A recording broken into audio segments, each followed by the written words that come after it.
이 시간 우리 2021년 10월 10일 주일 예배를 시작하도록 하겠습니다. 다 같이 묵도하시겠습니다.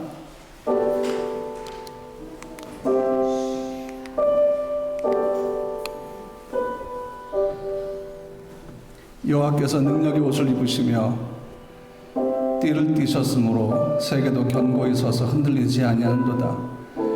주의 보좌는 예로부터 견고히 섰으며 주는 영원부터 계셨나이다. 여호와여, 큰 물이 소리를 높였고 큰 물이 그 소리를 높였으니 큰 물이 그 물결을 높이나이다.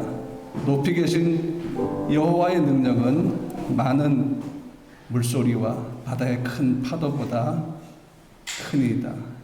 여호와여, 주의 증거들이 매우 확실하고 거룩함이 주의 집에 합당하니 여호와는 영원 무궁하시리이다. 아멘.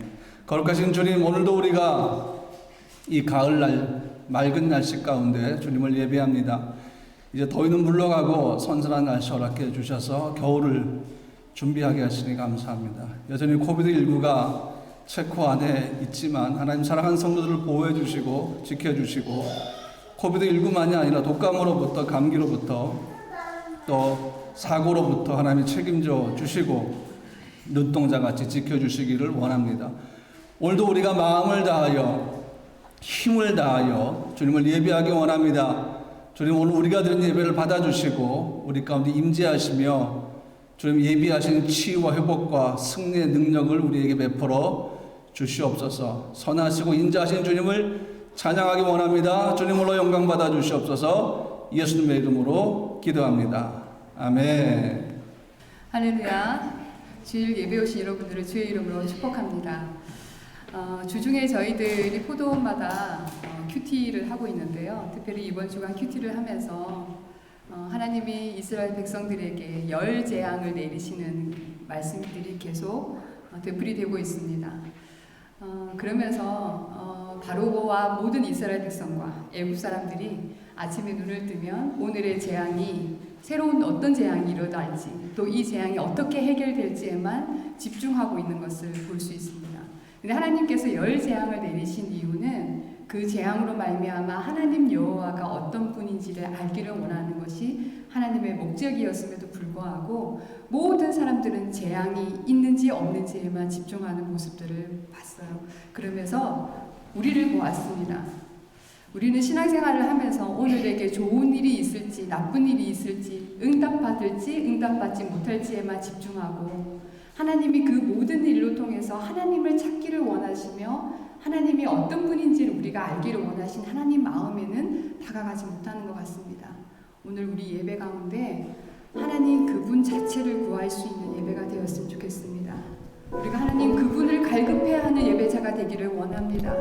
오늘의 예배는 그 어떤 다른 목적도 아닌 하나님 그분 자체를 구하는 예배 찬양하며 나아가기를 원합니다.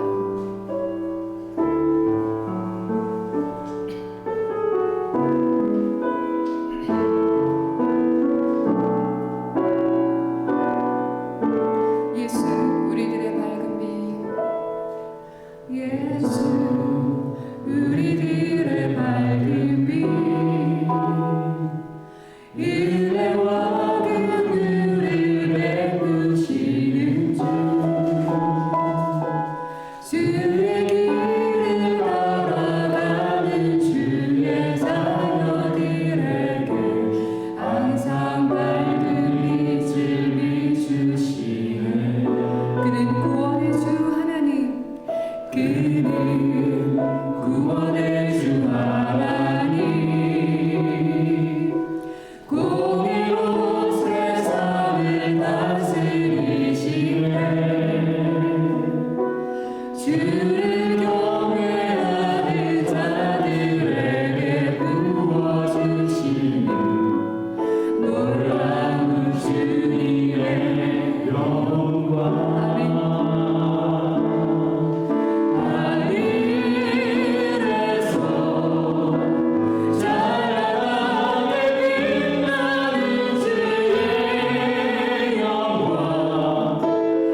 그분을 이 시간 구하며 나아가기를 원합니다.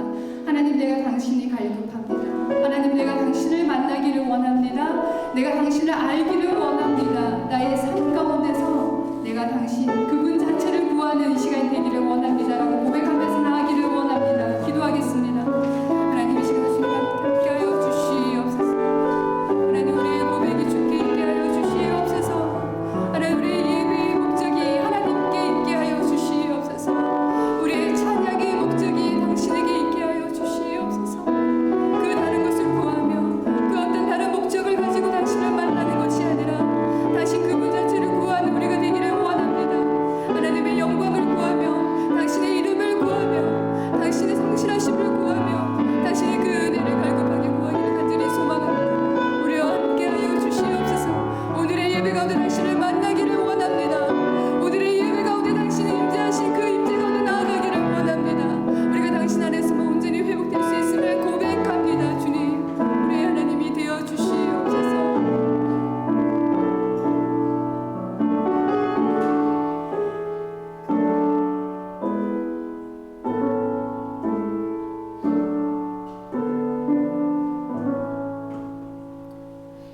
이 시간 예수님이 가르쳐 주신 기도로 하나님 앞에 나아가겠습니다. 하늘에 계신 우리 아버지여, 이름이 거룩히 여김을 받으시오며 나라의 마옵시오며 뜻이 하늘에서 이루어진 것 같이 땅에서도 이루어지이다. 오늘날 우리에게 일용할 양식을 주옵시고 우리가 우리에게 죄 지은 자를 사하여 준 것 같이 우리 죄를 사하여 주옵시고 우리를 시험에 들게 하지 마옵시며 다만 악에서 구하옵소서. 나라와 권세와 영광이 아버지께 영원히 있사옵나이다. 아멘. 네, 이제 우리 다 같이 자리에서 일어나셔서 하나님을 찬양하도록 하겠습니다.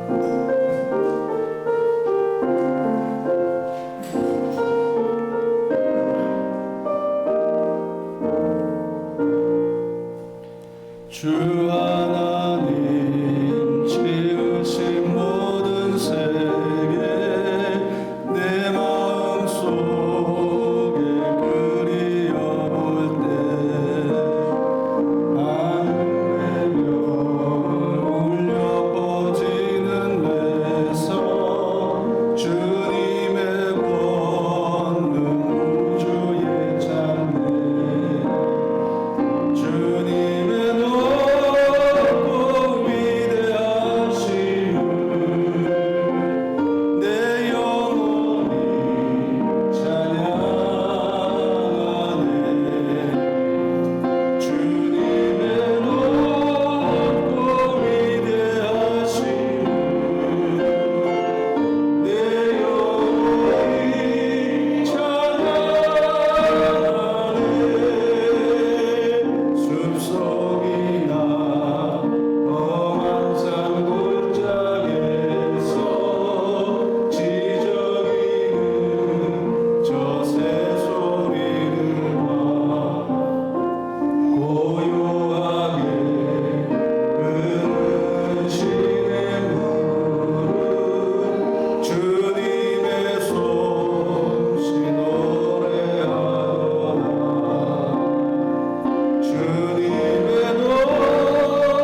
시편 104편을 함께 교독하겠습니다.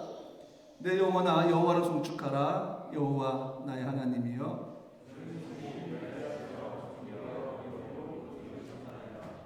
주께서 옷을 입음같이 빛을 입으시며 하늘을 휘장같이 치시며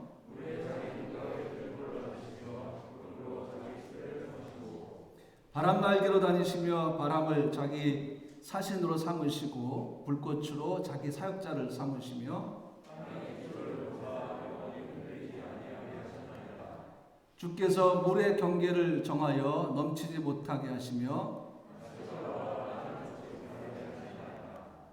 여호와께서 샘물 골짜기에서 솟아나게 하시고 산 사이에 흐르게 하사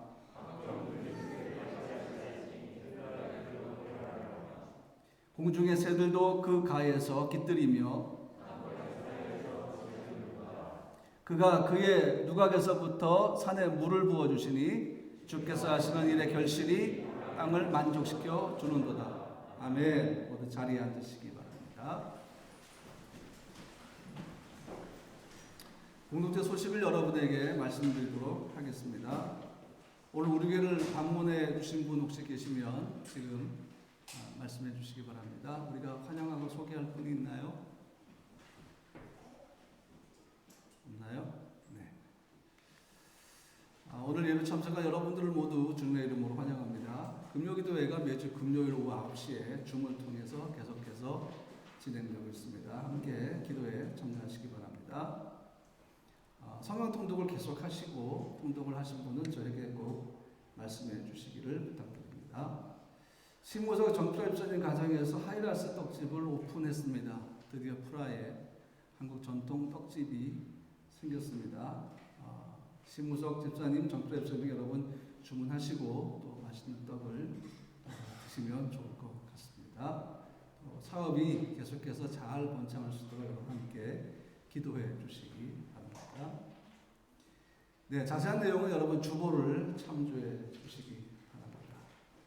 다 함께 여호와를 경외하는 마음으로 자리에서 일어나 오늘 성경 본문 말씀을 함께 봉독하도록 할 텐데 오늘 말씀은 주구절입니다. 그래서 저와 함께 여러분이 봉독하시면 되는데 우리 같이 마음을 하나로 모아서 함께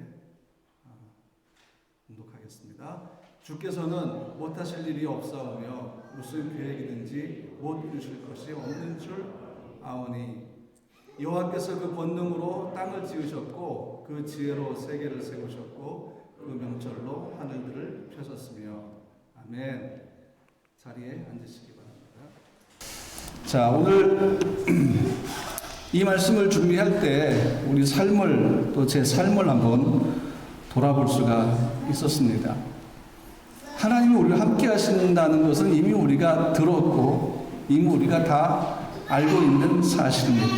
그런데 하나님이 날마다 우리와 함께 하시면 우리는 날마다 그분을 느낄 수 있어야 합니다. 오늘은 날씨가 좀 추워졌죠. 어제 여기 아내랑 같이 이 세팅을 하러 와서 날씨를 점검했더니 오늘 날씨가 쌀쌀해진다는 예보를 보고 굉장히 즐거웠습니다. 이제 선풍기 안 틀어도 되겠구나. 이제 굳이 창문을 열지 않아도 되겠구나. 우리가 여름은 더위 속에서 하나님을 예배했지만 이제 가을이 되니까 선선한 날씨 속에서 하나님을 예배할 수 있겠구나 라고 생각을 했습니다. 추위가 느껴지고 더위가 느껴지는 것이죠. 하나님이 우리와 함께 하신다면 그분은 우리에게 당연히 느껴져야만 합니다. 근데 왜 우리는 날마다 그분을 느끼지 못할까요?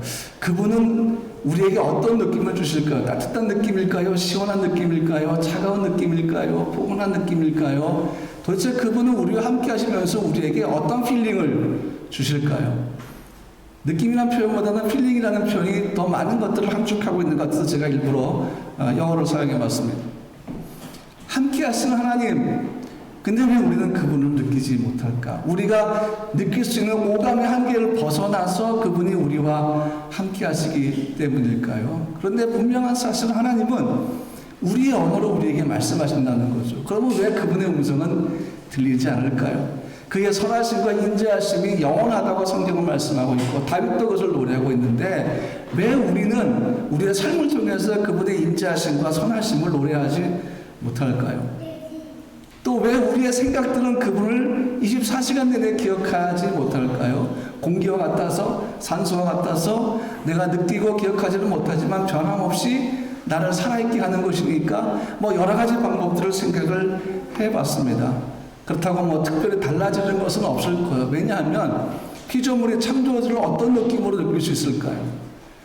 그분이 우리가 느낄 수 있는 그 한계 안으로 들어오셔서 우리가 느낄 수 있는 감각으로 우리를 터치하시지 않는 한 우리는 느낄 수가 없다는 사실입니다. 그런데 하나님은 우리가 느낄 수 있는 분이 아니에요. 왜 그런가 하면 우리가 느끼든 느끼지 못하든 하나님은 우리와 함께 하시기 때문입니다. 그것이 그분의 전능하심이라는 거. 가끔 아내들이 남편에게 얘기합니다. 당신 나 사랑해? 그런 남편이 사랑하지. 근데 아내가 얘기해요. 근데 왜 나는 그걸 느끼지 못하지? 그러면 남편은 그럽니다. 뭐 말로 꼭 표현해야 되나? 늘 마음에 담고 있고 나는 당신을 사랑하는데 근데 여자들은 아내들은 뭐라고 하면 그래도 고백해야지. 뭐 꽃을 사오든지 그래도 말로 고백해야 우리는 알 수 있는 거지. 당신 마음에 나를 향한 뭐 사랑을 품었다고 해서 그게 내게 느껴지나? 이렇게 하는 것.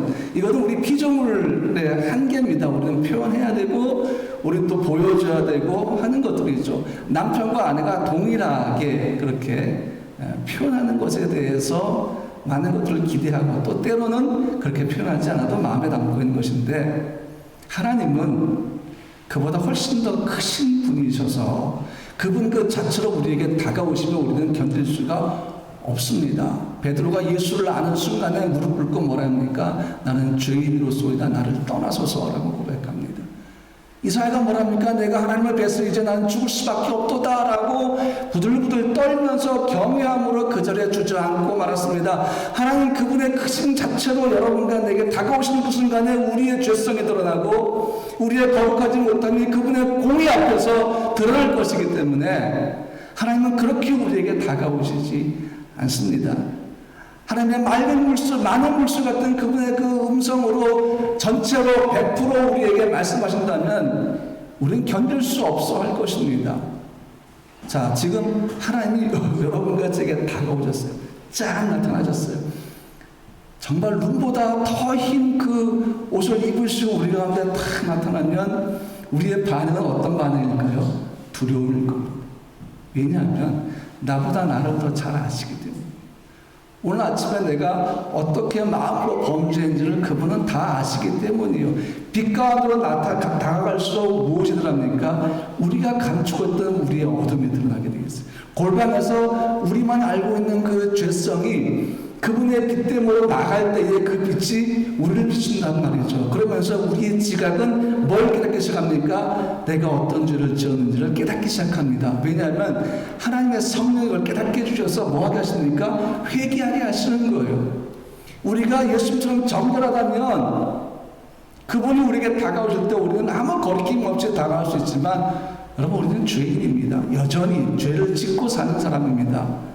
물론 구원받았죠. 우리는 의인이 되어서 영원한 나라에 가지만 실제적인 삶 속에서 우리는 여전히 범죄하고 있습니다. 그래서 하나님은 회개의 방법을 주셔서 우리가 회개하면 흰눈같이 씻어주시겠다고 약속했단 말이죠.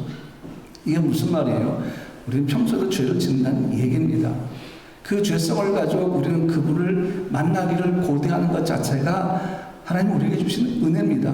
너는 더러운 존재니까 오지 마. 나의 인재를 기대하지도 마. 너희 예배 가운데 나의 인재를 구하지도 마. 내가 너에게 뭔가 역사할 거라고 생각하지 마. 왜? 너는 더러운 죄인이기 때문이지. 내가 너를 위해 죽어서 피를 흘려서 몸이 찢겨서 너의 생명을 구원했고 너희가 나의 자녀가 되었지만 여전히 너희는 날마다 죄를 짓고 있으니까 너는 내게 오지 마 라고 거부하신다면 여러분과 저는 그분에게 다가갈 수가 없습니다. 유대인들이 여호와라는 이름을 차마 말할 수 없어서 그들이 주여라는 고백으로 아도나이라는 단어를 생각해냈습니다. 여러분 우리가 정말 그분을 경외한다면 그분 앞으로 쉽게 다가갈 수가 없는 거죠. 근데 왜 우리는 모여서 예배하고 하나님을 찬양하고 기뻐하고 하나님의 인재를 구하고 그분의 능력을 구할 수 있는 걸까요? 이것이 은혜라는 것입니다. 이것이 오늘 우리 삶에 나타나는 은혜인데 그 은혜는 하나님만이 주실 수 있는 것이라는 얘기입니다. 우리의 모든 감정들, 선하고 악한 모든 감정들을 초월해서 우리를 위해 자기 아들을 내어주시는 그 하나님의 사랑은 부족하고 연약한 우리가 그분에게 다가갈 수 있게 해주셨고, 그의 은혜를 갈구하게 해주셨고, 그의 인재를 열망하게 해주셨다는 사실입니다. 이것만 하나로 봐도 이미 하나님만이 할 수 있는 그 은혜의 역사들이 우리 삶 속을 가득 채우고 있다는 것입니다. 그런데 오늘 저는 그 중에서 세 가지만 간단하게 생각을 해보려고 해요. 하나님만 할 수 있는 일에 대한 성경 구절들은 꽤 많습니다. 욥기 42장에 보면 욥의 고백을 통해서 하나님은 능치 못하심이 없는 것을 우리가 알 수가 있고요. 예레미야 10장을 통해 하나님께서 천지를 창조하시는 놀라운 창조주의 능력에 대해서 우리에게 말씀하고 계십니다. 하나님 우리에게 그렇게 말씀하세요. 나는 창조주다. 나는 전능자다. 그런데 창조주와 전능자의 그 영역이 너무나 넓어서 우리는 그를 실감할 수가 없을 때가 많아요. 창조주 그분이 내게 창조주로 다가오시고 전능자로 다가오시면 우리는 그 앞에서 설 수 있을까요? 무릎을 꿇고 두려움에 벌벌 떨 수밖에 없을 것입니다. 그래서 항상 하나님은 우리에게 다가오시는 그 모든 것들을 조절하십니다. 그리고 꼭 필요할 때 우리에게 나타나시는 분입니다. 그래서 우리가 너무 힘들고 어려울 때 하나님은 사랑으로 다가오시고 위로로 다가오시고 평강으로 다가오시는 분입니다. 저는 지금 92년도 6월 26일에 제가 목사 안수를 받았어요. 한국에서. 그리고 지금까지 오랜 목회 생활을 통해서 위기가 참 많았습니다. 너무 힘들 때가 많았어요. 목회 때려치고 싶을 때가 너무 많았고 사형 내려놓고 싶을 때가 너무 많았어요. 완전 바닥을 칠 때가 있었어요. 근데 참 하나님이 저를 위로하시는 방법 중에 하나가 뭔가 하면 전혀 연락이 없던 어떤 사람으로부터 전화가 오게 갑자기 전화가 옵니다. 그러면서 대화하다 보면 그 사람과의 대화를 통해서 제가 위로를 받게 돼요. 그러면 다시 맞아. 하나님은 나를 목회자로 부르셨지. 내가 달려갈 길은 이 길밖에 없다라는 것을 내 입으로 고백하고 힘을 얻는다는 사실이죠. 여러분도 하나님이 여러분만을 위로하는 방법이 있을 거예요. 여러분을 가장 잘 아신 하나님이 어떻게 여러분의 힘을 얻는지 아시고 위로를 얻는지 아신다는 말이죠. 그러면서 하나님은 그렇게 여러분에게 다가오시는 거죠. 사실 다가온다는 표현도 맞지 않는 게 늘 그분은 우리와 함께 하시기 때문에, 그러나 우리가 표현을 하자면 우리의 마음과 생각 속에서 멀리 떨어져 계시던 않았던 그 하나님이 나를 위로한 순간에 내게 다가오시는구나 라고 우리가 우리의 언어로 우리의 표현으로 고백할 수 있다라는 것입니다. 그래서 오늘 설교는 하나님만 하실 수 있는 일이 우리 삶에 일어나는 것에 대한 말씀입니다. 첫 번째가 뭔가 하면요, 자연현상에 대한 것이고, 두 번째는 생명의 능력들에 대한 것입니다. 자, 우리가 첫 번째 자연현상 속에서 볼 수 있는 것이 뭐냐면 비에 대한 것입니다. 비. 여러분, 비에 대한 아주 감성적인 경험이 있지 않나요? 저는 비 오는 걸 굉장히 좋아합니다. 그래서 이렇게 저희 집은 옥탑방이어서 창문이 45도로 되어 있는데 평소에는 별로 그렇게 유용하지 않다가 비 올 때 그렇게 그냥 감성에 푹 빠지게 해요. 그 45도 창문을 때리는, 유리를 때리는 그 빗소리가 너무 좋습니다. 그래서 그때는 굉장히 마음이 뭔가 센티멘탈해져요. 아주 감성이 풍부해집니다. 근데 여러분, 비는 하나님이 우리에게 주신 축복이에요. 그래서 하나님이 비를 통해서 그분만이 할 수 있는 일들을 우리에게 말씀하시는 게, 비는 뭔가 하면요, 비는 내리는 것이고 주어지는 것이고, 그 비는 또한 땅을 축복하는 하나님의 방법이다라는 것입니다. 그래서 여러분, 예레미야 14장 22절 말씀에 이렇게 말씀되어 있어요. 예레미야 이렇게 고백합니다. 어떤 이방신이 비를 내리게 할 수 있겠습니까? 하늘이 스스로 소나기를 내릴 수 있습니까? 우리 하나님 여호와여, 그렇게 하시는 분이 바로 주가 아니십니까? 그러므로 우리가 주께 희망을 두는 것은 주께서 이 모든 일을 행하시기 때문입니다. 지금 예레미야가 이 기도를 하는 이유가 북이스라엘 이미 망했죠. 남유다 이제 망하려고 합니다. 하나님이 징계하십니다. 전쟁으로 징계하실 겁니다. 그러면서 또 한 가지 징계의 방법이 가뭄입니다. 하나님의 가뭄을 말씀하시니까 예레미야가 지금 이렇게 기도하는 거, 하나님 비를 주시는 분은 하나님이 아니십니까? 그러면서 막 매달리는 건데, 하나님이 이스라엘 범죄가 얼마나 극악했는지 이 백성을 위해 나에게 기도하지 마라. 이 백성과 나 사이를 중지하려고 하지 마라. 그렇게 말씀하시는 장면이 이 예레미야 나온 장면인데, 여기서 비를 내리시는 분은 하나님이라고 예레미야가 고백하죠. 비는 어떻게 내립니까? 물의 순환을 통해서 만들어지죠. 땅에 있는 물의 수증기가 하늘로 올라갑니다. 응결이 되죠. 구름을 만듭니다. 그리고 그 구름에서 비와 눈이 내리죠. 저온에 들어가면 눈이 되는 것이고, 저온이 아니면은 비가 되는 것이죠. 따뜻한 곳에서는 비가 내리고, 저온 지역에서는 눈이 내리는 원리입니다. 이 순환이라는 것, 물의 순환이라는 이 시스템이 우리에게 주는 의미가 뭡니까? 어떤 그 속에 질서가 있고 패턴이 있다는 것입니다. 즉 자연적으로 우연히 만들어진 것이 아니라 누군가 그 시스템을 만들었다는 것입니다. 만들기만 한 것이 아니라 지금도 그 시스템을 직접 운행하신다는 얘기입니다. 오늘 본문은 뭘 얘기합니까? 하나님께서 그 창조자가 되시고 하나님께서 그 모든 순환을 진행한다라는 것입니다. 남유다 왕국이 범죄했을 때에 가뭄으로 징계하신 하나님은 더 이상 그 땅에 비가 내리지 않게 하실 것입니다. 그러자도 물이 부족한 그 팔레스타인 땅에서 그들은 땅에서 나는 물도 얻지 못하게 될 것입니다. 그것이 하나님께서 이스라엘 징계하는 방법 중에 하나였습니다. 징계의 목적은 뭡니까? 돌아오라는 것입니다. 회복을 위한 징계가 하나님의 목적입니다. 멸망이 아니고 회복을 위한 징계가 하나님의 목적이라는 것입니다.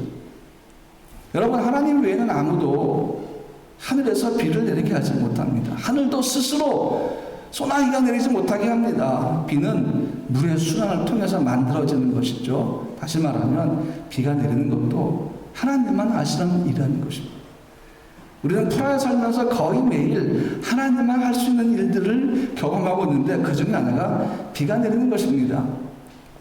밤에도 비가 오고 낮에도 비가 올 때가 있죠. 그때마다 우리는 하나님이 이 비를 내리시는구나, 이거는 하나님 할 수 있는 일이구나 라는 것을 느낄 수가 있다는 것입니다. 그 비를 통해 하나님 우리에게 뭔가 주시는 메시지는 그거예요. 이것은 내가 하는 일이다. 이것은 내가 땅을 축복하는 나의 방법이요 나의 은혜다라는 것입니다. 그래서 욥기 28장 26절 말씀 보니까 비 내리는 법칙을 정하시고 비구름의 길과 우리의 법칙을 만드셨습니다. 그렇게 얘기하고 있습니다. 욥의 고백은 그거예요. 하나님이 비 내리는 법칙을 정하셨습니다. 비구름의 길을 만드셨습니다. 그리고 우리의 법칙을 만드셨습니다. 비는 하나님이 창조하셨다는 것인데, 근데 성경은 이 비에 대해서 뭐라 얘기하는가 하면요, 특별히 하나님의 은혜와 축복의 상징으로 사용합니다. 하나님의 은혜와 축복의 상징이 비라는 것입니다. 출애굽기 16장 4절 말씀 보면, 그때 여호와께서 모세에게 이르시되 보라 내가 너희를 위하여 하늘에서 양식을 비같이 내리니, 하나님이 하늘의 양식에 만나를 주실 때 뭐라 표현하신가 하면 내가 비같이 내릴 거야, 하늘로부터 양식이 비처럼 내릴 거야 라는 것입니다. 비는 하나님의 은혜인데 그 은혜를 가지고 하나님은 양식을 표현하고 계시는 것입니다.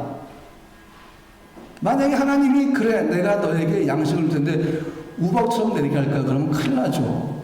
근데 하나님 뭐라 하십니까? 비같이 내리겠다.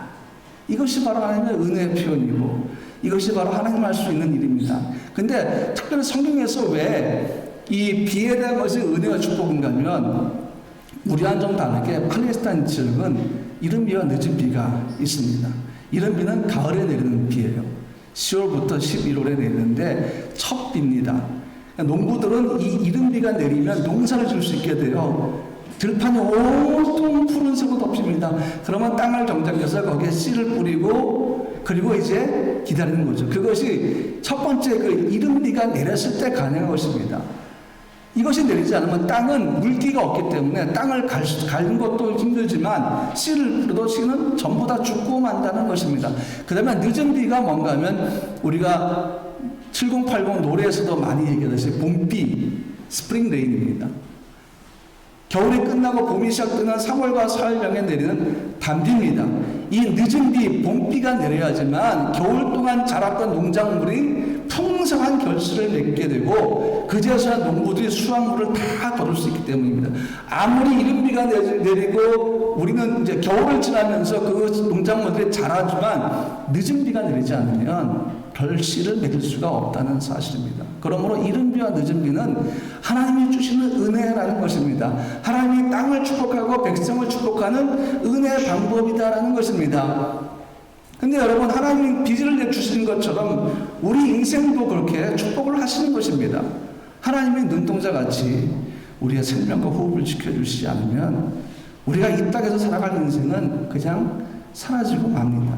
하나님께서 여러분과 나에게를 인도해 주시지 않으면 우리는 날마다 불안한 걸음을 걷게 될 것입니다. 얼마나 불안하겠습니까? 우리의 삶도 마찬가지입니다. 하나님만 행하실 수 있는 창조주의 능력이 우리 삶에 매일마다 나타난다는 사실, 가상이 아니라 실제적으로 그분만 할 수 있는 그 일들이 어제도 오늘도 내일도 여러분과 나의 삶 속에 계속해서 끊어지지 않고 나타난다는 생각을 해보십시오. 이것은 진리이고 현실이라는 것입니다. 그러면 여러분, 우리는 삶을 살아가면서 굉장히 든든함을 얻게 될 것입니다. 비는 그래서 우리에게 하나님만 할 수 있는 일에 대한 메시지를 주고 있다는 것입니다. 기도할 때마다 하나님, 나의 삶의 시간 속에서 내가 할 수 있는 일, 사람들이 할 수 있는 일보다 하나님만 할 수 있는 일들을 만드시고 그 일을 계속해서 행하시기를 내가 간구합니다 라고 여러분 기도하셔야 됩니다. 힘들고 어려운 상황 속에서 하나님께서 비를 내려 땅을 축복하시듯이 내가 처한 힘든 상황 속에서 하나님만 할 수 있는 일들을 보게 해달라고 여러분 기도하셔야만 합니다. 여러분, 기도할 수 있습니다. 기도할 자격이 있습니다. 하나님만 할 수 있는 일을 내게 보여주시옵소서. 지난 금요일에도 성령이 너무 강하게 기도할 때 역사해가지고 기도할 때 하나님, 우리 성도들이 오직 예수로만 사는 법을 알게 해주십시오. 오직 예수로만 살아가는 삶을 살게 해주시옵소서. 예수 아니면 아무것도 없다는 것을 알게 해주시고 오직 예수로만 사는 법을 알게 해주시옵소서라고 정말 간절하게 기도했습니다. 우리가 처한 상황 속에서 여러분, 예수로만 사는 법이 바로 하나님만 할 수 있는 법이라는 것입니다. 스가랴 10장 1절 말씀 보니까 이런 말씀이 있어요. 봄비가 올 때에 여호와 곧 구름을 일게 하시는 여호와께 비를 구하라. 무리에게 소낙비를 내려서 밭의 채소를 각 사람에게 주시리라. 봄비가 필요할 때는 기도해. 이른비가 필요할 때는 기도해. 겨울비가 필요할 때는 기도해. 너희 삶에 무엇인가 하나님의 능력이 필요할 때는 기도해. 너희의 삶을 위해서 하나님만 너희를 위할 수 있는 그 일을 그분이 행하실 수 있도록 요청해 라고 지금 스가랴 선지자가 말씀하고 있는 거예요. 비가 필요하면 비를 구하는 거죠. 그 비가 내려서 밭에 채소를 결실맺게 하는 것, 그것이 하나님의 은혜와 하나님의 축복이 아니겠습니까? 여러분, 기후제가 비를 내리는 능력이 아닐 거 아시죠? 하늘만 바라본다고 비가 내리는 것이 아닙니다. 누군가 땅의 물을 수증기로 만들어 하늘로 끌어올려야 됩니다. 저울에서 그 수증기를 차갑게 만들어서 구름을 만들어야 됩니다. 구름에서 땅으로 다시 비가 내리게 해야 하는 것입니다. 그렇게 내리는 비가 어떻게 합니까? 땅을 비옥하게 만들죠. 지하로 들어가 지하수가 되지 않습니까? 여러분과 내가 마시고 동물들이 마시고 식물들이 그 물을 수분을 흡수함으로 생명을 유지하지 않습니까? 여러분, 사람은 몸에서 10%의 물만 수분이 없어지면 죽고 맙니다. 물이 우리의 생명을 유지시켜주는데 얼마나 중요한지 아시지 않습니까? 마찬가지로 우리 인생도 동일합니다. 날마다 우리가 하나님께서만 할 수 있는 일들을 경험할 수 있다면 얼마나 좋겠습니까? 오늘 하루, 이번 주 하나님 할 수 있는 그 일들을 여러분이 날마다 경험하시기를 주님의 이름으로 축복합니다. 두 번째가 뭔가 하면 생명의 능력들이라는 것입니다. 하나님만 할 수 있는 일이 뭐예요? 생명의 능력이에요. 죽은 자를 누가 살리십니까? 하나님만 할 수 있는 능력입니까? 누가 병든 자를 치유하시겠습니까? 세상의 능력은 한계가 있지만 여호와의 치유의 능력은 전혀 한계가 없다는 사실입니다. 마태복음 15장 25절로 28절 말씀 보니까 여자가 와서 예수께 절하며 이르되 주여 저를 도우소서. 대답하여 이르시되 자녀의 떡을 취하여 개들에게 던짐이 마땅하지 아니하니라.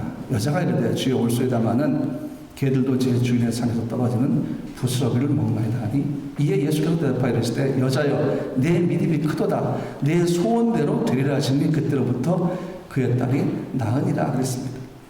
도로와 시돈은 지중해 연안에 있었던 도시고 바알과 아세라를 섬기는 도시였습니다. 지금의 레바논 땅이죠. 예수께서 여기에 가셨는데 이방 여인 마가복음에 이 본문 또 나오는데 수로보닉의 여인이라고 표현합니다. 수로보닉의 여인이 와서 소리를 지르기 시작합니다. 22절 말씀 보니까 가나안 여자가 그 지경에서 나와서 소리를 이르되 주 다윗의 자손이여 나를 불쌍히 여기소서 내 딸이 흉악하게 귀신 들렸나이다. 자기 딸이 귀신 들린 겁니다. 의학으로 못 고치죠. 귀신 들린 자에게 귀신을 쫓아내는 것은 약물이 아닙니다. 그는 어떤 의학적인 방법이 아닙니다. 그는 예수 생명의 능력, 나사렛 예수의 이름만이 할 수 있는 유일한 방법이라는 사실입니다. 가나안 여자 이방 여인이 와가지고 하나님을 믿자는 이 여인이 와서 바알과 아세라 섬기는 이 여인이 와서 자기 딸의 귀신 들렸는데 방법이 없는 거예요. 자기 딸은 죽어가고 있습니다. 이 여인이 막 소리를 지르는데 쟤들이 만류했겠죠. 좀 진정하라고. 근데도 계속 멈추지 않고 소리를 지릅니다. 내 사랑한 딸에게 귀신 들어갔습니다. 나를 불쌍히 여기시옵소서. 다윗의 자손 예수여 나를 불쌍히 여기시고 내 딸을 고쳐 주시옵소서라고 그냥 소리를 지릅니다. 이것이 뭔지 아십니까? 이것이 기도라는 거예요. 기도는 이런 것입니다. 간구하는 것입니다. 내 어려운 상황을 예수님께 설명하는 것입니다. 그리고 이 여인은 뭐랍니까? 내 딸에게 들어간 귀신을 쫓아내셔서 내 딸을 살려주시옵소서. 이 기도의 핵심 뭡니까? 이것은 주님만 할 수 있는 일입니다. 사람이 못합니다. 주님만 할 수 있는 이 일을 내게 행하여서 내 딸에게 들어가는 귀신이 쫓겨나게 하여 주시옵소서. 지금 이 여인은 뭘 간구하는 겁니까? 주님만 할 수 있는 그 일을 내게 행하여 주시옵소서. 근데 주님이 이상한 반응을 보입니다. 무시하셨어요. 들은 척도 안 하십니다. 콧방귀를 끼신 것 같아요.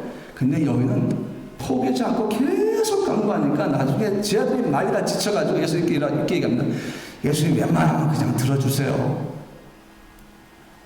이 여인의 모성애와 힘을 다한 간구, 그 예수님이 무시한 것처럼 보입니다. 제 아들을 좀 도와주셨더니 예수님 뭐라 하십니까? 26절 말씀 보니까 나는 26절 전에 자는 유대인에게로 내가 보냄을 받았지 이방인에게로 보냄받지 않았어 라고 얘기하신 후에 26절 말씀 보니까 대답하실 때 자녀의 떡을 취하여 개들에게 던짐이 마땅하지 아니하니라.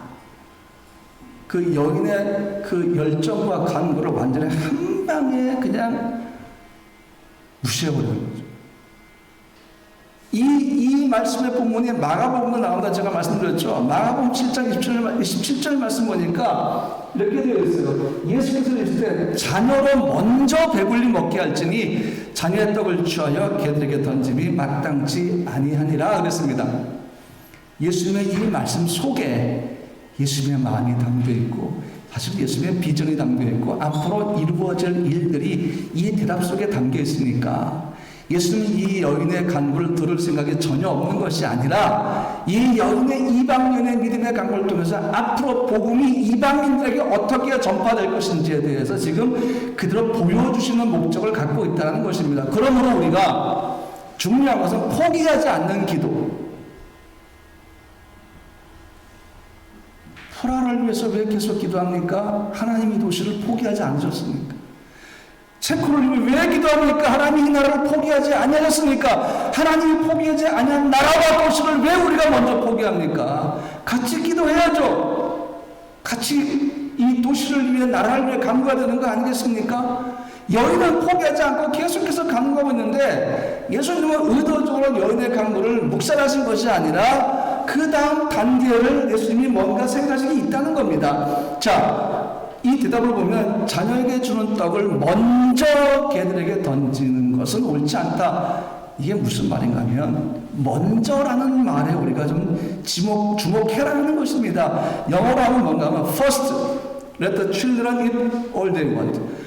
first라는 말을 앞에 딱 붙인다 예수님이. 사복음서 가운데 가장 먼저 쓰여진 복음서는 마가복음입니다. 그 마가가 이 장면을 설명할 때 앞에 먼저라는 단어를 딱 집어넣지 않습니까? first. 그러면 first가 있으면 그 다음 뭐가 있다는 겁니까? second가 있다는 겁니다. 먼저가 있으면 그 다음이 있다는 얘기입니다. 이 대답을 보면 예수님이 뭔가 의도한 것이 있구나 할 수가 있죠. 이 말씀은 너는 먼저 떡을 먹을 권리가 된 자녀가 아니야. 이방인이니까.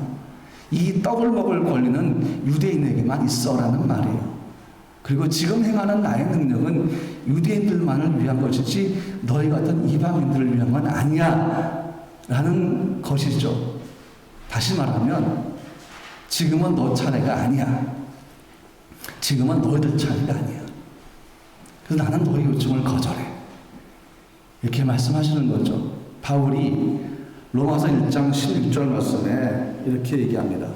내가 복음을 부끄러워하지 아니하노니 이 복음은 모든 믿는 자에게 구원을 주시는 하나님의 능력이 됩니다. 먼저는 유대인에게요. 그리고 헬라인에게로다. 그렇습니다. 먼저는 유대인에게요. 예수님이 유대인으로 탄생하셨죠. 복음은 유대인에게 먼저 전해진 것입니다. 예수님은 그의 능력을 유대인들에게 먼저 행하셨습니다. 그리고 이제 이방인들에게 그 능력이 갈 것입니다. 근데 지금은 아직 이방인들에게 그 능력이 갈 때가 아니라는 것입니다. 그래서 먼저라고 주님이 말씀하시는 거죠. 그러니까 다음 차례를 기다려 이런 뜻이 또 되겠죠. 예수님의 선교사, 예수님이 지금 선교하신 겁니다. 이 동선을 따라 들어갈 것입니다. 유대인을 통해서 그 다음에 헬라인으로 갈 것입니다. 그러니까 예수님의 그 병 고치는 능력은 예수의 권세는 유대인들에게만 한정된 것이 아니라는 것입니다.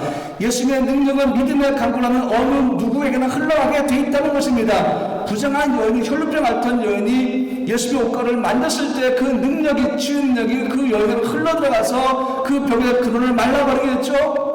회당장 야일의 죽은 딸에게도 그 생명력이 흘러가서 죽은 그 딸을 살려주었죠. 마찬가지로 이방인인 수로보니게 여인에게도 그 능력은 흘러가게 될 것인데 지금은 아니야라고 말씀하시는 거예요.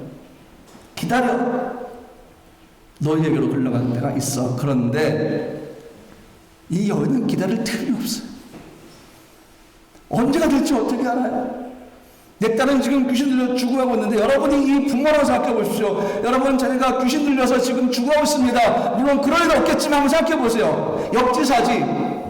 이 여인 한번 떼보십시오. 언제까지 기다립니까? 웨이팅도 정도가 있죠. 언제예요? 주님 내일 아침입니까? 모레 아침입니까? 적어도 3일은 기다릴 수 있습니다. 그런 마음이 아니겠어요? 근데 예수님이 지금 너는 순서가 아니야. 기다려. 근데 이 강력한 거절에도 이 여인이 낭망하고 슬퍼하는 것이 아닙니다. 의외로 예수님의 상처 주는 말에 이 여인이 이렇게 대답을 합니다. 여자가 이르되 주여 올 속에 담는 개들도 제 주인의 상에서 떨어지는 부스러기를 먹나이다.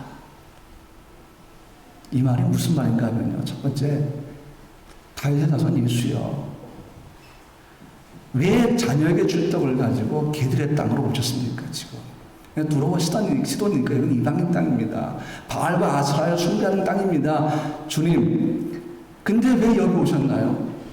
자녀에게 줄 떡을 가지고 왜 개들의 영역에 오셨습니까? 라고 지금 이 여인이 묻고 있는 겁니다. 이 여인의 대답 속에 그런 의미가 있는 거예요. 두 번째가 뭔가 하면 다윗은 예수여, 나는 당신의 자녀가 아닙니다. 맞습니다. 나는 유대인이 아니기 때문입니다. 그런데 그것과 상관없이 당신은 나의 주입니다. 라는 고백이에요. 나는 이방인이지만 나는 당신의 자녀가 아닙니다. 그러나 그것과 상관없이 당신은 나의 주입니다. 나는 당신이 자녀에게만 주는 떡을 받을 우선적인 권리가 없지만 내게 있는 권리가 하나 있는데 그것이 뭔가 하면 땅에 떨어지는, 식탁에서 떨어지는 부스러기를 먹을 권리는 내게 있습니다. 라는 고백입니다. 당신이 자녀에게 주는 떡은 언제나 풍성하고 넘쳐서 언제든지 식탁 아래로 떨어지지 않습니까? 나는 지금 당신이 자녀에게 주는 떡을 원하는 것이 아닙니다. 테이블 밑으로 떨어지는, 그래서 당신의 자녀처럼 먹지 않는 그 부스러기를 내가 원하는 것입니다. 그 부스러기가 내 딸을 치유할 것입니다. 내게 그 부스러기만 주셔도 됩니다. 그러면 내 딸이 나을 겁니다. 주께서 뭐라 하십니까? 28절 말씀입니다. 예수께서 대답하시되 여자여, 내 믿음이 크도다. 내 소원대로 되리라 하시니 그때로부터 그의 딸이 어떻게 됐습니까? 낳았습니다. 이방인에게서 이런 믿음을 우리가 흔히 볼 수 있는 게 아니란 사실입니다. 여러분, 성경을 보면 예수의 치유 능력들이 많이 나오죠. 생명에서는 예수님만 할 수 있는 일입니다. 그런데 오늘 그 일이 우리 삶에 나타나고 있다면 어떻게 하시겠습니까? 언제요? 어떻게? 근데 여러분, 예수님은 지금도 우리 삶 속에 생명의 능력을 가지고 우리와 함께 하십니다. 여러분 각자 삶에 맞게 그분은 역사하실 것입니다. 그분은 그 일을 접지 않았습니다. 그 능력을 뒤에 뒤꿈치 그 뒷줄에 넣지 않았습니다. 앞에 손에 드시고 여러분 앞에 서 계십니다. 여러분에게 그것이 필요할 때가 오는 그 순간에 예수의 생명의 능력은 여러분에게 그대로 나타날 줄 믿습니다. 이번 한 주간 여러분의 한 주간 삶의 속에서 예수의 생명의 능력을 경험하시길 주님의 이름으로 축복합니다. 세 번째가 하나님만이 대답할 수 있는 일이 있습니다. 지난주에 민규가 저한테 물었던 질문을 저는 나름대로 지혜롭게 대답했다 생각했는데 민규는 이해하지 못했다 그랬습니다. 그것이 저의 한계입니다. 그것은 민규 책임이 아니고 부족한 저의 책임입니다. 제가 대답할 수 있는 게 있고 대답할 수 없는 게 있죠. 하나님 그런 분이 아니에요. 여러분 자녀들이 여러분에게 곤란한 질문을 할 때가 있지 않습니까? 성경에 대한 질문을 하는데 여러분이 거기에 안 읽은 부분이 나온다거나 잘 모르는 부분이 나오게 되면 즉각적으로 대답을 못하죠. 하나님은 그런 분이 아닙니다. 그래서 하나님만 할 수 있는 일 가운데 하나가 뭔가 하면 우리의 질문에 대답할 수 있다는 것입니다. 우리는 모든 문제에 대한 답을 알지 못하죠. 그 사람은 어떻게 합니까? 무당을 찾아가고 역술가를 찾아가고 또 타로 카드점을 치고 그러면서 인생에 대해 알고 싶어 하지만 하나님께서 여러분이 인생의 그 비밀에 대한 문을 닫아 놓으시면 타로 카드도 열지 못하고 무당도 열지 못하고 역술가도 열지 못합니다. 하나님이 닫으셨는데 누가 열겠습니까? 우리의 인생이지만 우리가 알지 못한 시간들 속에서 하나님만 할 수 있는 일들이 일어나고 있습니다. 하나님만 대답할 수 있는 질문들이 있다는 것입니다. 그게 뭘까요? 간단하게만 생각해보면 첫 번째는 하나님은 우리 인생을 통해서 선한 일을 행하신다 하는 것입니다. 선한 일. 빌립보서 1장 6절 말씀 보니까 너희 안에서 착한 일을 시작하신 이가 그래서 예수의 날까지 이루실 줄을 우리는 확신하노라 라고 빌립보 교회에 얘기하고 있죠. 여기서 착한 일이라고 할 때 일이라는 헬라어가 뭔가 하면 에르곤이라는 단어예요. 에르곤. 이 에르곤에서부터 영어 에너지가 나왔습니다. 이 에르곤은 일인데 특별히 어떤 일을 칭할 때 쓰는가 하면 하나님의 일을 의미할 때 쓰는 단어입니다. 그러면 성경에 나오는 하나님의 첫 번째 일은 뭐였습니까? 창조였죠. 그러므로 하나님의 계속되는 우리의 삶 속에서 창조 활동과 연관된 일을 언급할 때 에르곤이라는 단어를 쓰게 되는 것입니다. 하나님이 아무것도 없던 상황 속에서 말씀하시니까 창조는 즉각적으로 이루어졌죠. 하나님의 능력입니다. 그러므로 하나님은 창조에 대한 모든 비밀을 다 알고 계십니다. 피조물로서 우리가 하나님께 묻는 우리의 삶에 대한 전반적인 모든 내용들도 하나님은 다 대답할 수 있습니다. 그 하나님이 어떡합니까? 바울의 말씀을 통해 보니까 계속해서 그분의 일을 지금도 시작하시고 마무리하시고 진행하시는 걸 알 수 있는데 특별히 그 일을 하나님은 누구를 통해 완성한 줄 아십니까? 여러분과 나를 통해 완성하신다는 사실입니다. 이 바울의 편지를 보면 하나님은 그분의 일을 시작하시고 빌립보 교인들 통해 이루고 계셨습니다. 그 일이 뭡니까? 복음 전파와 구원에 대한 사역이었습니다. 하나님은 빌립보 교회 성도를 통해서 하나님 할 수 있는 그 일을 진행하고 계셨다는 사실입니다. 그럼 여러분 교회는 어떤 곳일까요? 성도는 누구일까요? 교회는 하나님의 선한 일, 그 선하신 에르곤을 이루는 공동체입니다. 여러분과 나는 그래서 하나님이 우리를 통해서 일할 수 있도록 역사하는 존재들이라는 사실입니다. 하나님은 우리의 기회와 여러분과 나를 통해서 그의 선한 일을 행하신다는 사실입니다. 그리고 이렇게 행해진 하나님은 우리의 기회와 여러분과 나를 통해서 이루시는 그 일들이 최종 완성은 언제인 줄 아십니까? 그리스도 예수의 날입니다. 그 날이 오면 모든 것이 다 완성될 것입니다.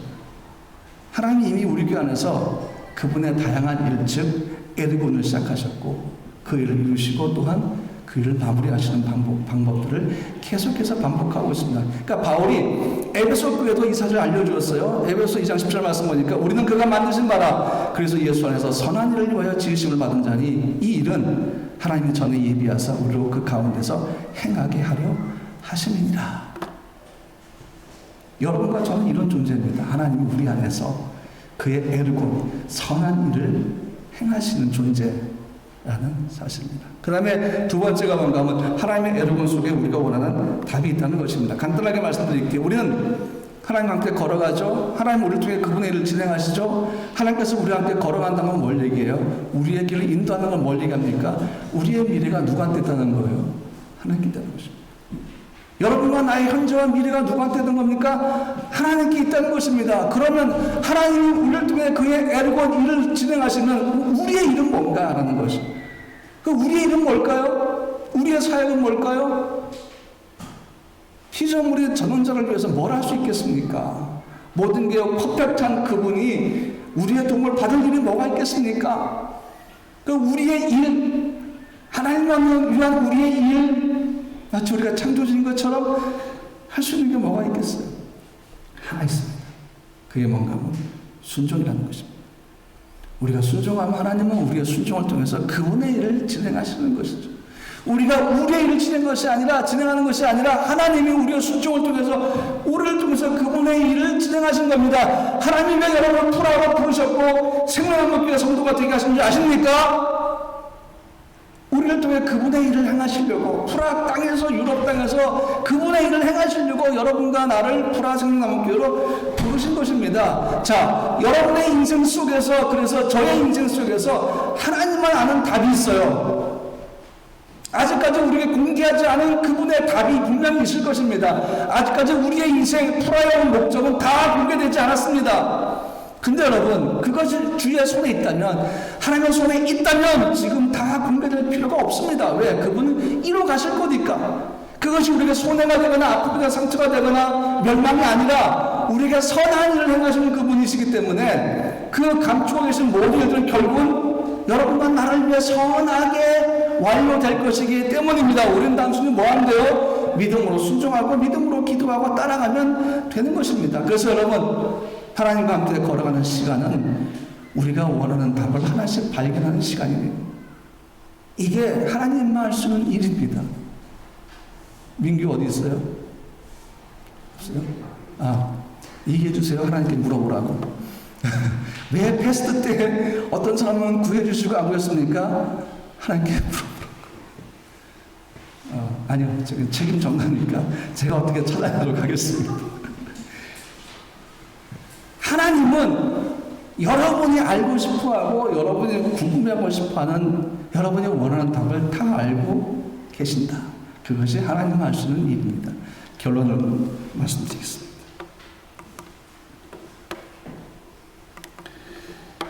90년대 수원 아주대병원에서 원목사역을 할 때 그때는 그 교회 공간이 없어서 본관 2층 회의실에서 예배를 드렸어요.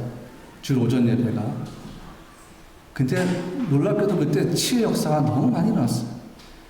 예배 자체가 성령의 역사가 얼마나 강했는지 그냥 눈물 바다여서 그때부터 제 목회 속에는 티슈통이 늘 놓여져 있게 되었어요. 우리 지금 테이블이 없어서 티슈통을 못 놓는데 그때 치유 역사를 많이 일어났어요. 지난주에 말씀드렸으니까 가난 말기 치유받은 얘기.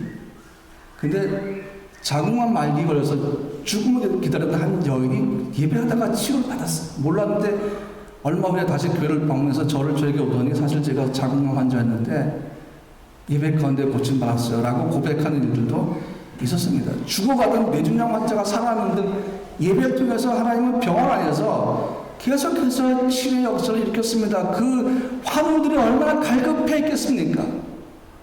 그들이 하나님께 기도하는 건 뭡니까? 의학이 할 수 없고 사람이 할 수 없는 일은 나를 치유하는 것인데 내 생명을 구하는 것인데 하나님 할 수 있는 하나님만 내게 할 수 있는 그 일을 내게 행하여 주시옵소서라고 기도하니까 하나님이 응답하셨던 것입니다.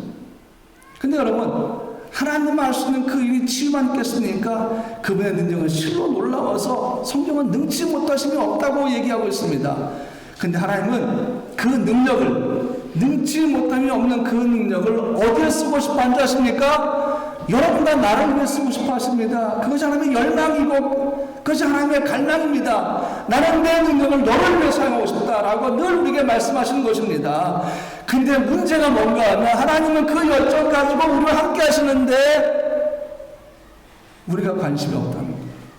아이고, 역사하시려면 역사하시고 도와주시려면 도와주시고 뭐 아니면 말고 그게 우리의 태도라는 거예요. 관심도 없고 열망도 없습니다. 여러분, 포도원지기들이 지금 계속 성경을 이제 구약 지금 출애굽기 읽고 있지 않습니까? 거기 지금 이제 바로 왕의 문제가 나오잖아요. 바로 왕의 문제가 뭔가 하면 내 백성과 하나님의 백성을 구분하면서 하나님 인정하지 않아요. 내 백성 애굽 사람들, 하나님의 백성 유대인들, 유대인들은 하나님의 백성이라고 인정을 해요. 하는데도 하나님을 인정하지 않아요. 9가지 재앙이 그 흑암의 재앙까지 내렸어도 마음이 완악해졌습니다. 하나님 이스라엘 백성을 보내라고 말씀했는데도 계속해서 노. 신하들이 애굽이 망해간다고 얘기합니다. 바로요. 애굽이 지금 망해가는 거 안 보입니까? 그냥 보내십시오. 꿈쩍도 하지 않습니다. 눈으로 보고 직접 하나님의 능력을 경험하고 그 재앙을 몸으로 겪으면서도 고집을 부리는 겁니다. 왜 그럴까요? 하나님이 인정하고 싶지 않은 거예요. 바로의 궁정과 애굽이라는 국가의 크기가 하나님의 능력보다 크다고 착각을 하고 있는 것입니다. 결국 모든 장자들이 다 죽임을 당한 후에야 이스라엘 백성을 보내주지 않습니까? 오늘을 사는 우리 눈에 뭐가 보이고 있습니까? 여러분과 내가 경험하는 것은 무엇입니까? 그리고 묻고 싶습니다. 여러분 삶에 날마다 하나님의 능력이 나타나고 있습니까? 여러분 날마다 하나님 할 수 있는 그 일들을 경험하고 있는가고 묻고 싶습니다. 여러분의 일상에 하나님이 함께 한다는 것을 느껴지십니까? 여러 가지 다양한 방법을 통해서 맞아, 하나님 지금 나와 함께 하셔, 나와 같이 걷고 계셔라는 걸 느끼고 계십니까? 또 한 가지 질문 던지고 싶습니다. 하나님은 여러분에게 어떤 존재입니까? 역대상 29장 12절 말씀 보니까 부와 귀가 주께로 말미암고 또 주는 만물의 주제가 되사 손에 권세와 능력이 있사오니 모든 사람을 크게 하심과 강하게 하심이 주의 손에 있나이다 그랬습니다. 하나님이 능력을 갖고 계십니다. 하나님만 할 수 있는 일입니다. 이번 한 주간 동안 여러분이 이 하나님을 경험하게 되시기를 주의 이름으로 축복합니다. 우리 성도들이 시편의 축복으로 날마다 살아가기를 기도하는 마음으로 오늘 이 시편 107편 8절 말씀을 여러분에게 읽어드리겠습니다. 여호와의 인자하심과 인생에 대해 행하신 기적으로 말미암아 그를 찬송할지로다. 아멘. 하나님 하실 겁니다. 이게 하나님의 갈망이고 이게 하나님의 열정이에요. 그럼 내가 어떻게 해야 돼요? 방법이 있어요. 믿음으로 반응해보세요. 믿음으로 반응해보세요. 그렇습니다. 하나님, 나는 내 인생은 하나님만 할 수 있는 그 기적의 능력을 통해서 매일매일 지정되기를 원합니다. 내 힘으로 사는 것이 아니라 내 지혜와 내 방법이 아니라 하나님의 방법을 내가 선택하는 원한 설사 내가 선택한 방법이 할지라도 하나님의 그 일을 책임져 주시고 배경이 되시고 능력이 되어 주셔서 내가 선택한 이 일을 통해서 하나님의 길을 열어주실 줄로 믿습니다. 이것이 하나님이 내게 행하실 일인 줄로 믿습니다라고 한번 기도해 보세요. 믿음으로 반응해 보세요. 하나님이 행하신다니까. 하나님이 이루실 줄로 믿습니다. 성도 여러분, 이것이 얼마 남지 않은 올해 여러분과 나의 간증이 되게 합시다. 하나님만 할 수 있는 그 일이 여러분들을 위해 스탠바이 하고 있다는 사실 기억하시면서 날마다 믿음을 통해서 그 일을 경험하시기를 주님의 이름으로 축복합니다. 이제 우리가 찬양할 때에 전능하신 나의 주 하나님을 찬양할 텐데 믿음으로 고백하세요. 요즘 금요기도회 때 성령의 역사가 굉장히 강하게 일어나고 있습니다. 하나님, 이번 주 찬양을 뭘로 해야 될까요? 전능하신 나의 주 하나님, 그분은 파도 위를 걷게 하신 하나님, 산을 옮기신 하나님, 능력의 하나님, 그 하나님을 성도들이 고백하게 하라. 그 성도들을 하나님을 찬양하게 하라. 그 성도를 하나님을 성도들이 경험하게 하라. 사실은 출애굽기에 있는 그 말씀을 가지고 설교를 준비했는데 금요기도 할 때 하나님이 제게 주신 말씀이 이거였어요. 하나님만이 할 수 있는 그 일이 너의 삶 속에 나타난 것을 증거라는 것이었습니다. 그래서 이틀 동안의 설교를 준비했어요. 왜? 하나님이 여러분에게 전하고 싶은 메시지가 바로 그것이기 때문입니다. 이제 들었으니까 여러분 어떻게 하실 겁니까? 순종하셔야죠. 반응하셔야죠. 이 찬양을 부른 후에 여러분 기도할 때 하나님만 할 수 있는 그 일이 이번 주간 내내 내 삶을 치유하여 주시옵소서. 그렇게 믿음의 기도를 통해서 여러분 그분을 경험하겠다고 고백해보세요. 찬양하겠습니다. 전능하신 나의 주 하나님은 능치 못하실 일 전혀 없네. 우리의 모든 간구도 우리의 모든 생각도 우리의 모든 꿈과 모든 소망도 신실하신 나의 주 하나님은 우리의 모든 괴로움 바꿀 수 있네. 믿음으로 고백하세요. 불가능한 일 누구를 위해 나를 위해 죽은 자를 하나님 하시는 그 일이 내 삶 속에 그를 이길 자 누구도 없네. 주의 말씀을 의지하며 깊은 곳에 금을 던져 오늘 그가 놀라운 일을 이루시는 것보라. 주의 말씀을 의지하여 믿음으로 금을 던져 믿는 자에게 능치 못함 없네. 한 번 더 처음부터 고백하도록 하겠습니다. 전능하신 나의 주 하나님은 나를 위해 능치 못하심이 전혀 없습니다. 능치 못하실 일 전혀. 믿음으로 고백하세요. 우리의 모든 간구 성령이 지금 여러분의 마음을 만지실 겁니다. 믿음으로 고백하세요. 우리의 모든 꿈과 모든 소망도 신실하신 나의 주 하나님은 우리의 모든 괴로움 바꿀 수 있네. 불가능한 일 행하시고 죽은 자를 일으키시니 그를 이길 자 아무도 없네. 주의 말씀을 의지하며 깊은 곳에 금을 던져 오늘 그가 놀라운 일을 이루시는 것보라.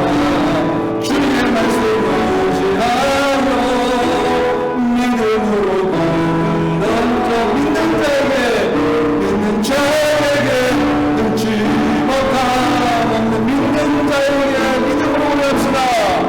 믿는 자에게 능치 못함 한 번만 더 믿는 자에게 능치 못함 없네. 성령이 우리 마음에 역사하시고 여러분의 마음을 주장하십니다. 생명의 하나님의 영이 우리 가운데 역사하고 계십니다. 여러분 이 시간 말씀을 기억하며 믿음으로 고백하세요. 하나님 말씀은 그 일, 나를 위해, 나의 가정을 위해, 나의 남편과 나의 아내와 나의 자녀를 위해, 내가 하는 모든 일을 위해 하나님 말씀은 그 일의 역사가 이번 주간 일어나게 하여 주시옵소서. 우리 가족이 그걸 경험하기 원합니다. 우리의 교회에 일으키시옵소서. 이 시간 함께 믿음으로 기도하겠습니다. 기도합니다. 거룩하신 나의 여호와, 오 하나님, 하나님 말씀은 그 일, 하나님이 알고 있는 그 대답, 여호와에게 말씀해 주시고 여호와에게 그 일을 진행하십시오. 행하십시오. 아버지 하나님의 능력을 기대합니다. 지금 우리에게 필요한 것은 하나님만이 할 수 있는 그 일입니다. 사람이 할 수 있는 게 아니라 내가 할 수 있는 게 아니라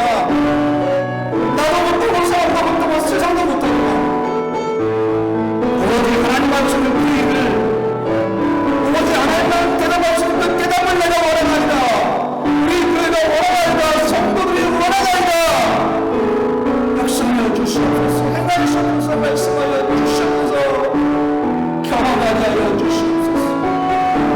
하나님께서 하나님의 기도 성령의 더 강하게 역사하셔서 마음을 열려주고 기도하게 하시고 믿음의 기도를 통해서 하나님 어떻게 역사하시는 것을 우리 알게 하여 주시옵소서.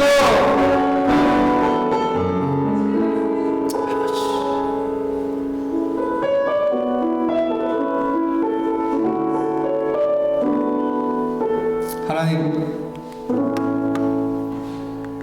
오늘 성령의 감동을 통해서 이틀 전 제게 주신 말씀 가감없이 전했습니다.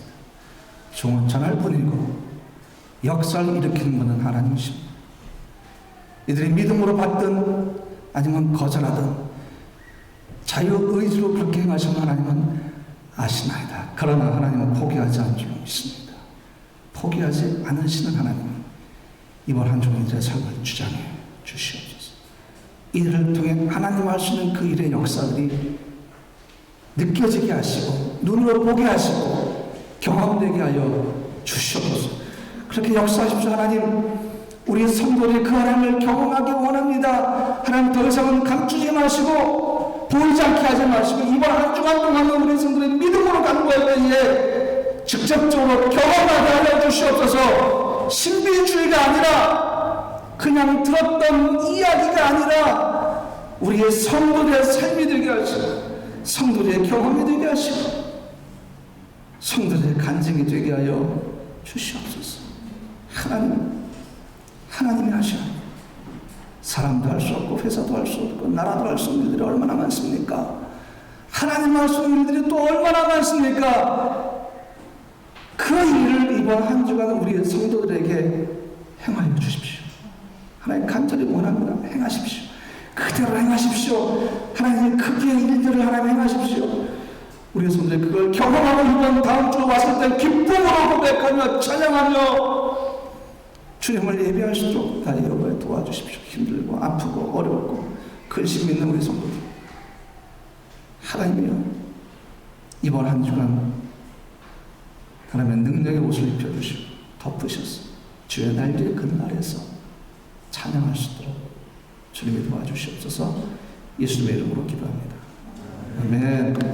이제 우리 함께 찬양하면서 준비한 예물 하나님께 봉헌하겠습니다.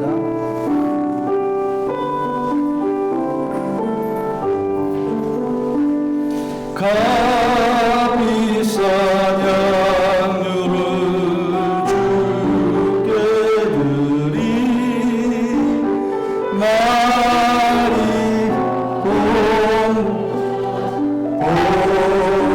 본받아서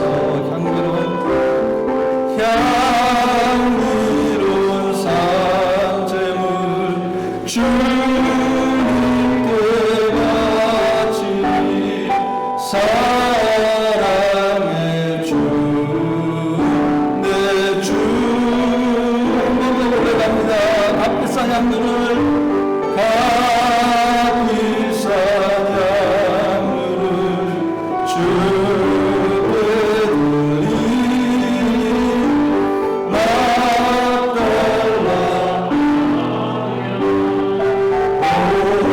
본받아서 향기로운 산재물 주님께 바치리 사랑의 주 내 주님께 주 앞에 귀한 재정 드린 속견들을 축복합니다. 삶을 드리고 시간 드리고 열정을 드리고 순종의 마음을 주 앞에 드린 속견들, 자신의 길을 주께 의탁하고 가족과 자녀의 모든 길, 직장과 손대는 모든 일들을 주께 의탁한 사랑하는 성도들을 주 앞에 드립니다. 받아주시고 주님만이 할 수 있는 그 일들을 지금부터 일으키십시오. 하나님, 우리가 눈으로 볼 수 있고 귀로 들을 수 있고 우리가 경험할 수 있을 만큼 이번 한 주간 동안 일으키십시오. 성들의 삶에 일으키십시오. 주님, 믿음의 연약한 자도 있습니다. 아직까지 하나님을 다 알지 못한 자도 있습니다. 기도한 자도 있습니다. 이들이 모두 이 교회 성도들입니다. 하나님의 에르고 하나님의 창조의 역사에 함께 동역하는 주의 자들입니다. 일으키십시오. 행하십시오. 경험하게 하여 주시옵소서.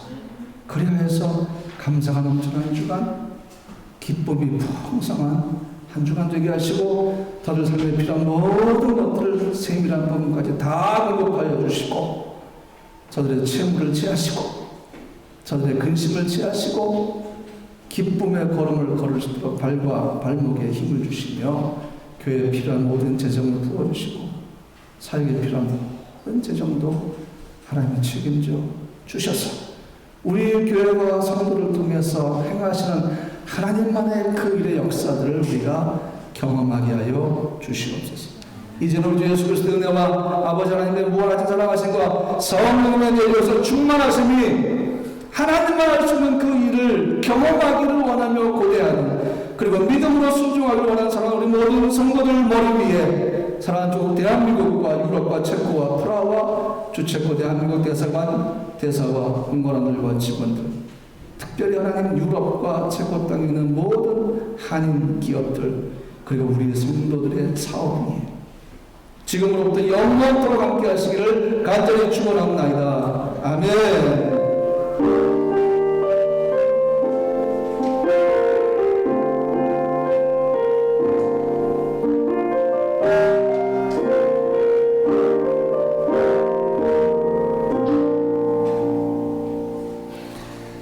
네, 하나님께 감사 박수 드리고 예배 마치겠습니다. 다음 주에 뵙겠습니다.